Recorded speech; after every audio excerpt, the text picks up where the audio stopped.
So, hello, Paul. It's great to see you and speak to you as we're going to now. And we're going to chat about composition, general things about composition. And it's interesting when we think about composition because, well, for me as a performer and composer, I don't tend to split myself into those two different roles. I see myself probably more as a general musician and I do a bit of everything, really. So, the first question that we've got actually that we've discussed about talking about here is what inspires you to write? Um, so could you start with that question? It's probably quite a big question, but what does inspire you to write music? What inspires you, right? Have you got some Well, ideas in yeah, it mind? is quite interesting. I seem to be saying this quite a lot to people at the minute that um, I think I need a reason to write to start with. Um, so to what inspires me to write is someone asking me. Or a reason to do something. If something excites me, something that I think, oh yeah, I really want to get involved with that. That's a reason for me to write. I don't think I ever sit down and suddenly have all of these ideas that want to flow out of me. They kind of need teasing out of me with a reason. So usually it's a person that asks me to write something or a certain project that someone's asked me to get involved with, and that is when things really start to take shape. Then yeah, that's what really inspires me. So a reason. Yeah, well, I'm exactly the same, Chris.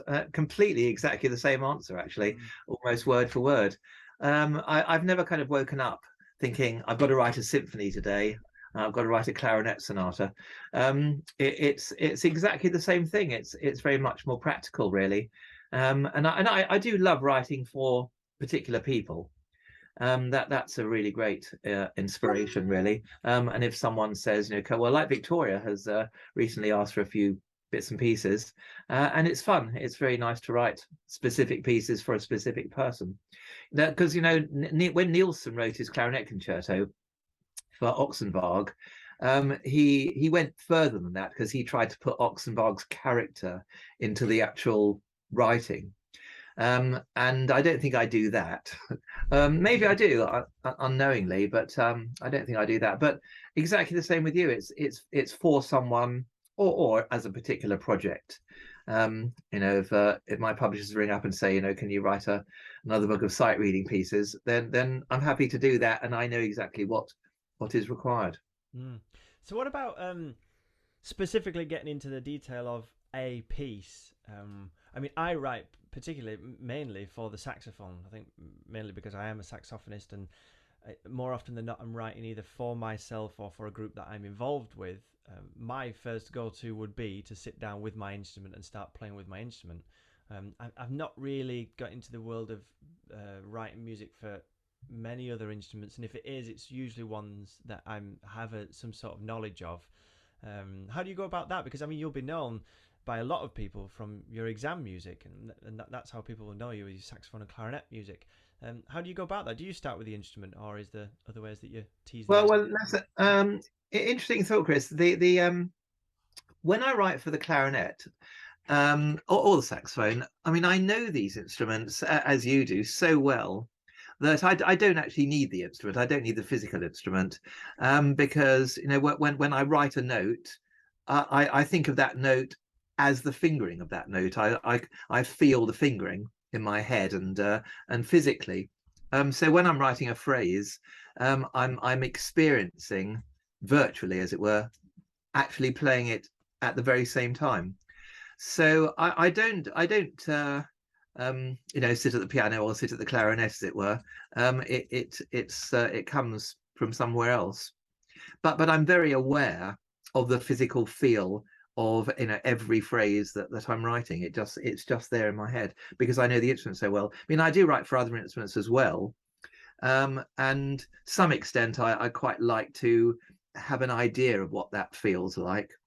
Um, but sometimes I just don't. Brass instruments. When I was at school, I learnt the violin actually, so I got a feel of string instruments. I play the piano. Brass instruments, I really don't. I really don't get brass instruments. Because I know it's all with embouchure and oral cavity shape and all this stuff. So I do some writing for brass, but that I just kind of hope for the best, really. Mm. Do you have like go-to musicians that you would send sketches and say, "Is this even doable?" Or Oh yeah. you have people who you know quite well that you can send things to, and Always, and especially if I'm writing educational pieces, I always pass it by players first to check. Well, one of the most difficult things I've done recently is I did an improve your sight reading for guitar actually, and that's not an instrument that I have an instinct for. And so I've actually got a guitar that's behind me, which I was fiddling on just to get a feel for it. But I always was passing the pieces via other people. Mm. Yeah, I But think it's so important. clarinet, saxophone, absolutely, it's all there. Yeah, it's so important, isn't it, to make sure that it feels good for a performer. I think I'm quite a believer in that. That I've always said that I want to play the music that I enjoy to read, and I want to write the music that I enjoy to read as well. I think it's really important to think of the performer and not quite be so selfish as a composer to think, oh, this is my piece, this is my sound world, because it's as much the performer's sound world with their interpretation of the piece. So for it to be accessible and playable by more people, I think is just as important as the sounds that you're creating, really. Absolutely. I mean, when I'm writing for someone like Victoria, I'm always thinking, how's she going to interpret this? How is she going to enjoy it? What's going to get the best out of this music in terms of all the people that are involved in creating it. Mm. So I mean, and that I think is very important. Mm. Yeah, definitely. How about moving on to one of the other questions that we've got? What if you start to feel, and I have this thought quite a lot. I can't remember who I heard it from actually, where the thought of finishing a piece of music and then the worry that that's the last ever piece of music that you will write, not because anything's going to happen to you, but that you're going to run out of ideas. That's it. That's your very last idea that you're ever going to write down. So do you ever come up against writer's block? Is probably the most famous way of putting it, isn't it? That there's no ideas to come out, but you've got to get something down on the page. Well, that's a really interesting question, actually. What one thought just popped into my mind as you were saying that is that, of course, but very extraordinarily, from a historical point of view, many composers wrote a clarinet piece and then died. It's extraordinary. It's really rather worrying. Mozart's Clarinet Concerto was his last piece. The Brahms Clarinet Sonatas, Saint-Saëns Clarinet Sonata, the Poulenc Clarinet Sonata, Reger. All these people wrote a clarinet sonata or a clarinet piece, and then they died. Um, and Wow. it's quite a thing. It's quite a historical thing. Curious, but true. Mm. Um, but in my case, I mean, it'd be interesting to see what you say about that one. In my case, I don't think that. No. I'm fairly kind of secure about my health, and um, I've not written a clarinet sonata. I'm kind of maybe will steer clear of that because that's created the most deaths. Um, What about in the fact that you're worried about no more ideas? Like, so it's the almost the death of you as a composer being able to write any music, because sometimes it is a real struggle when you sit down and you know that you've got to do something. I mean, it's always the case, isn't it? When you've got to do something, something inevitably always comes out. But the feeling that I'm going to run out of ideas, because I went through a patch. In fact, it probably coincided with in fact, it was before lockdown, before the whole COVID thing happened. I went through a period of maybe 12 months of not writing anything. When I look back, I realized that I had no purpose to write anything. I had no one to ask to. No one was asking me to write something. That was one of the main reasons. But I was thinking, oh god, am I going to have I dried up? Have I not got any more ideas? Have I got nothing else to say as a composer? So you've never come up against that feeling of well, I'll just tell you about one instance in a minute, but I mean, the first thing that comes into my mind is I've no idea where these ideas come from. I mean, it's just extraordinary, isn't it? Really, we write music and we write more music and more music, and new ideas do come, but I don't really understand where they come from. Obviously, from the imagination, something in our head, but I don't know how we are able to do this and how people like Mozart wrote 622 pieces, some of them exceedingly long and full of like an opera. How many tunes are there in an opera? An enormous number. mm, How is it possible? But it is possible. I can't explain it. There was a set of pieces I've been writing recently, quite sort of high level in terms of technical necessity, and I had to write 30 of them, and that took me a long time actually. not to write them, but to get in the right frame of mind for writing them. And I just had to wait patiently for a couple of months, really, for this particular set. And eventually I woke up one day and thought, right, I'm ready to do this now. I didn't understand why. And then I wrote the whole set in about a week and a half. Right. But it's very interesting. It's a very interesting question. And I don't really know what the answer is. I mean, how do you feel about that one? Yeah, it's tricky, isn't it? This goes back to the kind of inspiration and ways that we write, and coming back to me sitting on the instrument and to produce the music and create the music. It's really interesting that where do the ideas come from? Because yeah, it's not we've just spoke about. It's not like you wake up one day and just have this tune in your head and have this idea. Sometimes they do just come to you and you're singing along and think, oh, something happens and you want to get that idea down. But the creative process is really interesting, and that has always interested me. When someone says I'm studying composition, and yes, there is all the usual things about thinking about composition, the use of harmony, the use of and all the theory behind it. But it's very similar to performing as well, isn't it? Like you think about your scales and your technical exercises that you do that influence you then as a performer. So to study as a composer is more of ways to actually get those ideas out and find those ideas and spark those ideas off in the first place, isn't it? That's from my experience, at least, anyway. To have that knowledge of being able to sit down and say, right, this is my process. This is the way that I go through creating music.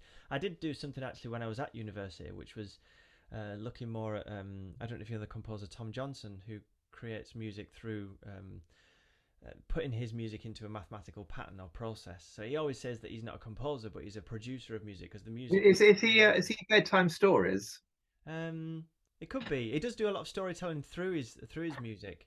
Tom Johnson, Tile. I got something That's right on my it. desk. Yeah, tile work. Yeah, that's Yeah, right. and he does bedtime stories as well. Yeah. Yeah, So there's yeah. a great one called Narayana's Cows. That is an Indian mathematician who came up with this process of if a cow produces a calf at the end of its third year, and then that calf produces a calf at the end of its third year, there's obviously an increase in cows over the number of years. And he states the problem that how many cows will there be after 17 years? So there's no imagination in that whatsoever, apart from the choice of notes. And each cow has a different note, and each generation has a different sound.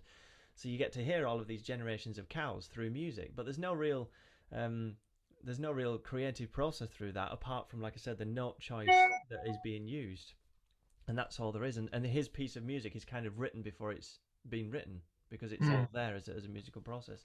So I went through a phase of that to ways of creating more ideas, but then being able to manipulate those and make those more artistic judgments and artistic choices when you have all of this material. It was a great way to create material, and some of it was never used, and some of it I thought, well, what was the point in that? But going through that process that helped create so much more music that I could then manipulate as a composer that someone else would manipulate differently with their ideas.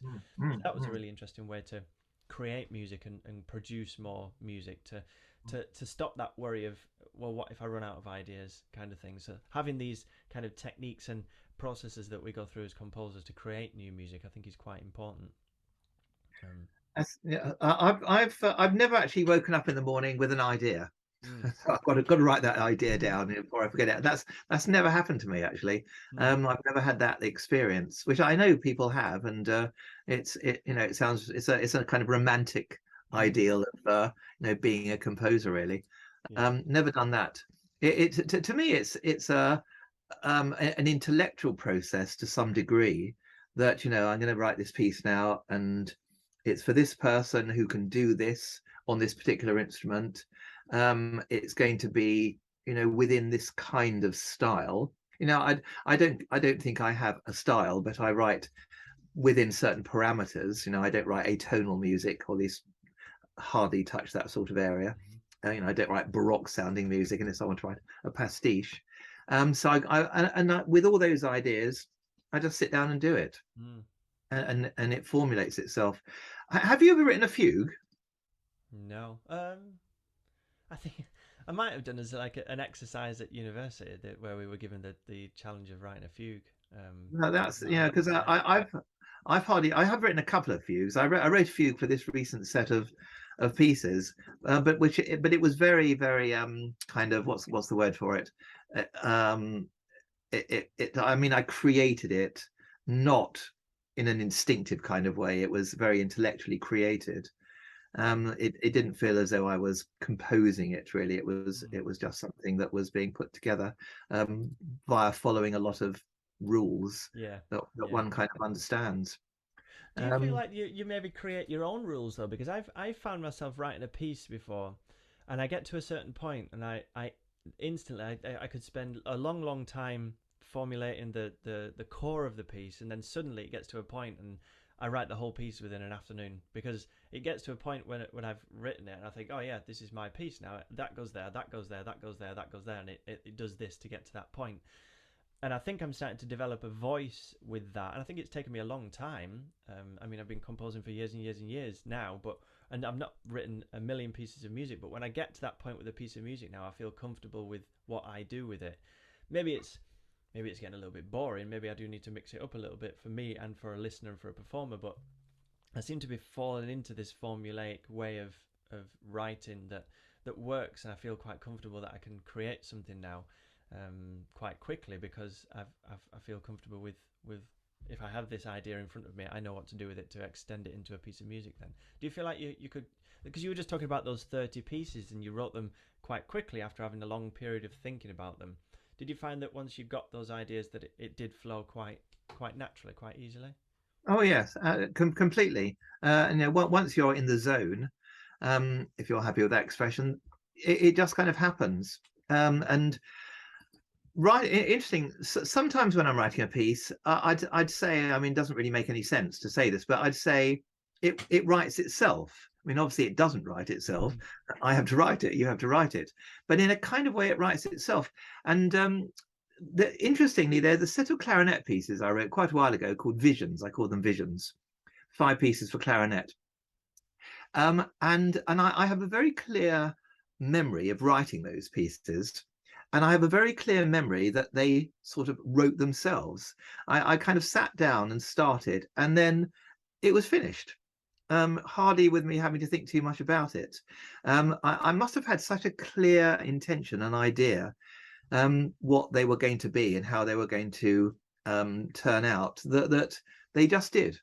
And that Mm, was interesting, but that's quite uncommon, I think. mm, I think if that happens, you're lucky if a piece writes itself for you. mm, But mostly, um, I mean, I think I'm a bit closer to Beethoven than Mozart in the sense that Beethoven kind of wrote his sketches and then played around with it and developed it, and whereas Mozart, it was completely written in his head, and then he had to write it down. He found the writing down of music quite boring because mm, it was already then, and he hardly ever changed stuff. Once Malcolm Arnold was another one who wrote straight from his head to ink. He there hardly any sketches, hardly any changes once he'd actually written the piece down. mm. But to me, it's more of a process where you get some basic ideas down, and then but maybe a bit more like a sculptor, sculpting those ideas once you've Mm. got the original ones written down. Yeah. So we've talked there about our own the way that we go through writing a piece or some of the ways that we things that we do to create the music. What could somebody do if they wanted to get into this writing their own music? Because I believe, and I feel quite strongly about this with my teaching as well, that composition and improvisation and creation of musical things through your instrument is a really really important part of playing your instrument. I mean, for me, if we were just spent the rest of our lives reading written down music, I'd be bored because I wouldn't feel as fulfilled as a performer, as an instrumentalist, to not be able to just sit down with my instrument and mess around. And that's one thing that I try to get all of my students to do, whether they want to be composers or want to get into composing or not. I think that the idea of knowing your instrument so well that you can create something with your instrument without anything that's written down, I think is really important and a really important part of being a musician as well. So what do you feel like some of the key things that someone could do to become a composer or add that skill to their Let me just throw a question back to you before I think about that one, which is how many of your pupils enjoy doing that, and how many then kind of run with it Mm. once you've got them thinking about it. Yeah, that's interesting. In the moment, they love it. If they feel comfortable with me, I think there has to be a process to start with, of getting to know that person, because it's quite exposing, isn't it, to say that I'm just going to play something, and it's the classic thing of improvisation, if we can say jazz, but general improvisation. If you ask someone to improvise and they're not quite used to it, and they're quite used to reading the music, they even professional musicians would be really worried about being put in that situation, because there's a level of expectation that they have about their own playing and their own musicianship. But once you've got past that, and you've built that rapport with a student, and they feel quite comfortable to make those mistakes in front of you, and they absolutely love it. And that's probably one of the most enjoyable lessons that I have with my students, is when I start to tie in that level of improvisation or creativity within a lesson. A loop pedal is a big thing that I use in lessons, actually, and I don't do it enough. It's like the classic, when I was a student, a young student, maybe 12 or 13. I remember that last lesson before Christmas, my teacher used to come with the clarinet Christmas duets, and it used to be the most fun lesson, because we could just play some Christmas duets. And I think, well, why didn't that happen every lesson? Like, I enjoy it so much now, like I want to do that next week as well. And it's exactly the same situation I find with the students, and I bring the loop pedal in, it's this shiny little piece of equipment, and they press the pedal, and they can just speak into it, and suddenly it's saying the same thing back at them. And I'm like, well, just play something along with that. And they start playing their instrument, and they're amazed the fact that their thing is recorded. Like, right, okay, let's think about layering this up now. What other ideas can we bring in? Sometimes we might not even play the instrument, but just percussive, like making different sounds with our hands or our voice, and creating textures like that. And suddenly they realize that playing this instrument or being musical isn't like as restrictive as they thought. I've got to learn my scales, I've got to learn what this note means, and that kind of thing. And suddenly their eyes are opened into this other world. And the other part of your question is, how many then run with it? Probably not as many, because maybe that's something I need to think about, that I need to give them more skills, to be more accessible skills, because obviously not everybody's got a loop station. There's probably apps out there that kids could download quite easily, but giving them the skills then, or the confidence to just go away and create something. I mean, we do it all the time as teachers, don't we? Find creative ways to inspire students to just get their instrument out of the case between lessons. And maybe this is a great key, actually, to inspire the students a little bit more. Yeah, yeah, that's great. I mean, the technology, if you can introduce that, which you obviously do, that's great fun. It must be huge fun to do that. And one of the problems that it seems to be ingrained in a lot of people's minds is that well, firstly, that being a performer and being, as you said earlier, being a performer and being a composer are two different things. Whereas, of course, they're not, and there are many overlaps. Although, you often talk to professional performers, and they wouldn't dream of ever considering that they could be any kind of composer as well. It wouldn't enter their consciousness that it's a possibility. Where of course it might be. They have a very clear differentiation between these two things. But it's very nice to give people the opportunity to, as you say, to create at any level, really. And we need to do that more, to give them confidence, that you don't have to learn a whole load of rules. You can explore sound. I mean, one of the things I sometimes talk about in my teaching talks is the first lesson. What do you do in the first lesson? Do you give them a bit of notation and one note to practice, or how much can you go beyond that in a creative way? And it's obviously different with different instruments.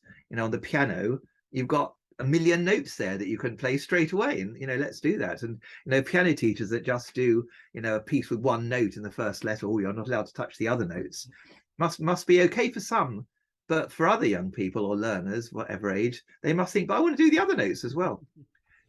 Some instruments, clarinet, you can do quite a few notes in the first lesson. You don't have to stick with one note.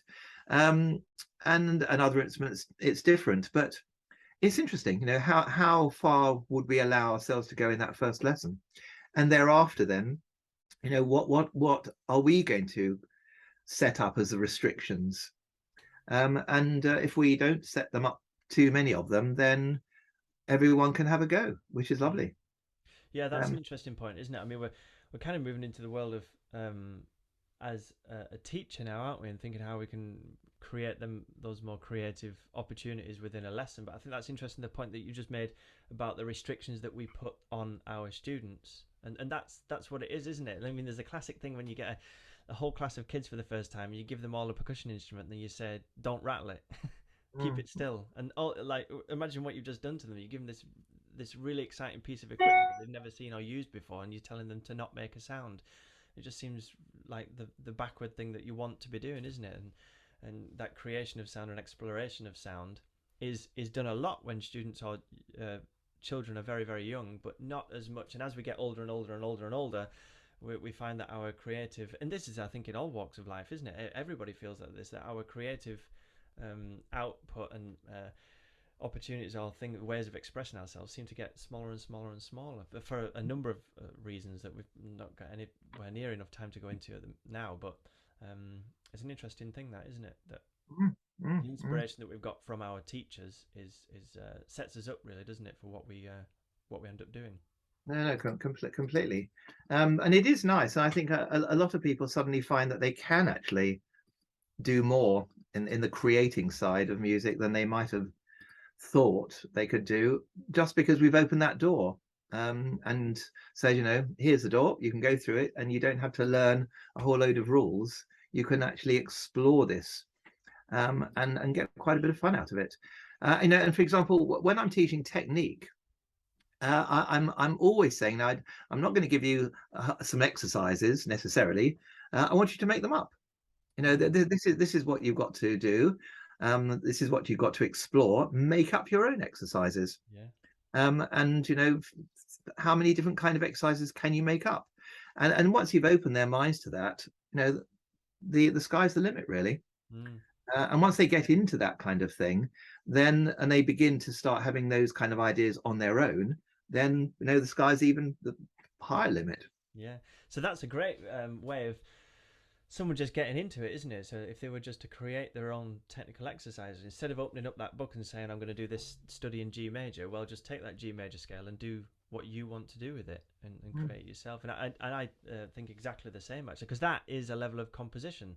That's you creating your own music that's making you better on your instrument in whichever area you want to do it. You could do it on tongin, you could do it on long legato melodies, however you want to work on that. You could create your own melodies. However, one thing that I quite like doing, and I do this when I'm writing as well, is play with a drone. It's always nice to respond, because it's nice to play with other sounds and other people. But if you have that drone, I mean, not only is it going to make you more aware of tuning and pitch and intervals, but it's just some nice sounds that you can find. Those harmonies that you sit on and you think, oh, actually that's a really nice sound, or that leap from this note to that note, I'm going to just work on that because it sounds really nice with this sound underneath. And there are lots of easy ways now to find drones on the internet, just a single sound, whether you've got more a better setup or a more complex setup, a MIDI keyboard or something like that. But just Google keyboard sounds or whatever, and you're going to find something out there to give you something to play along to. Definitely.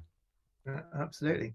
And it's so much fun once learners get over that initial barrier that I don't do this or I can't do this, then they can do it. Yeah. And it's terrific fun.